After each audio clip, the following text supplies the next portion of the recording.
د دې وجنه دین د اسلام کې چې انسان وګوري اولنی د ضعفا راغلي دي دا پاتې شوی بلال رضی الله بلال ابن ابي الرباح چې یو غلامو د امیه غلامو امیه ابن خلف بلال رضی الله چې کله په محمد رسول الله باندې ایمان راوړو نو دی ابو جهل له د ملګرو به دومره سخت والو چې په دې غاړه کې به ورته وپړې واچو د کجورو د پاڼو ما شومان له پلاس باندې ورګي چې به کوڅو کې د زغله ودالي ونی دی در محمد تابعداري کوي په دې شګو باندې به سم لو سره دینه دغه بلال هغه انسان د اهل علم دا فرمایي چې د نکونو مم نه معلوم ابي رباح فلار د خپل نوم بلال د حبشونه راغلي دي لیکن چې کله توحید خپل کې سنت د نبی خپل کې الله دومره اوچت کې رسول الله فرمایي وې جنت لتلم زمانه مخ کې د شاره په کشار ما وریدو ما جبريل نه پوښتنه وکړه دا څه دی دا بلال دی د محمد رسول الله مؤذن د جنت زیر ورته په دنیا کې راغلل اوچت صحابي قیمتي د دین د وجه کله به دي ابو جهل او د امیه د په ورځ باندې وګیا پاتې ډوډۍ به بند کړه او کله به بده سخته ګرمه شګه باندې سملو د پاسه به یولي تیګه ور باندې کې خو د زنجیرانو به تړلې یا به دغه شان د مکه مشرکان ور باندې نه سو د بلانه دغه आवाज کوي احد الله اکیو دی الله اکیو دی د مکه ګرمي هغه شان معلومیږي چې کوم حاجین دي هغه ګرمي باغې ځبانې دي صحابه سملاسله او بیس موږ اوسه د قرباني اسلام لا چې د موږ کومه قرباني کړې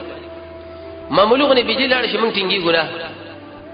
معمولونه مشکل په موږ باندې راشه او ځان د څه کړي چې موږ د جنت ته کدانه نور دې شي لمنګ ټینګي ګو بینا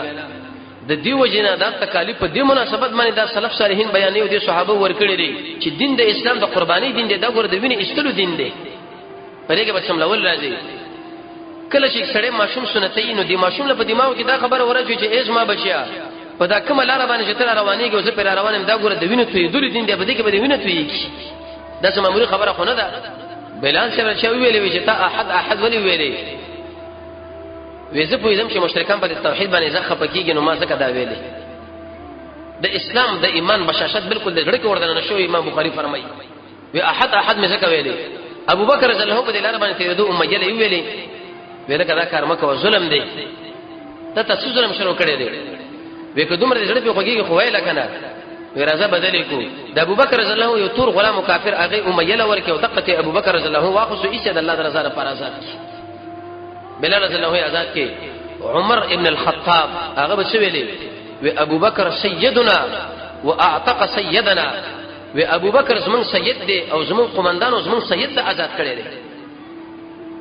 عمر رضی الله عمر لیکن چې بلال رضی الله به کله ورید نو خلق له ورید دغه زمون سید دی د زمون مشر دی یو مشر زمونږ ابو بکر دی او دوه مشر زمونږ بلال دی دغه مشر راجوک شلو دا مشر موږ له آزاد کې دي دوه صحابه کرام له خلکو سیدین ویلي